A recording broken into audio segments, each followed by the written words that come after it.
Do they want to know how it gets inside the crystal? Are they curious about the process? I'm mostly curious. We do like 3D printing, right?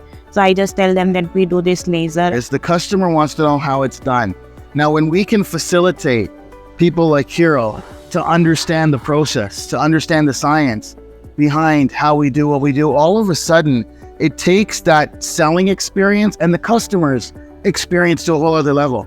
We were just up at Wonderland, right? The Alice in Wonderland. We talked about all the intricacies of the design, how they're creative to provide an experience to the customer beyond the food that the customer eats. It's the experience. So similar over here, beyond the product that they're getting, it's the experience. And when Hero and her team are able to take them through the experience of subsurface engraving, optimal energy points, and how that image gets embedded within the crystal, it's something for them to talk about. Because remember, when the customer takes the crystal home, are they going to hide it or are they going to show it? They're going to show it, obviously. They're going to want to share the story behind it. Yeah. How did it occur? How did it happen, right? And that's exactly what it's all about. Hero, I want to thank you and your team for doing such a good job. Sales are remarkable. Yeah. You know, she's overperforming. Her team's doing a great job over here as well. And just keep up the good work. Yeah. Thank you.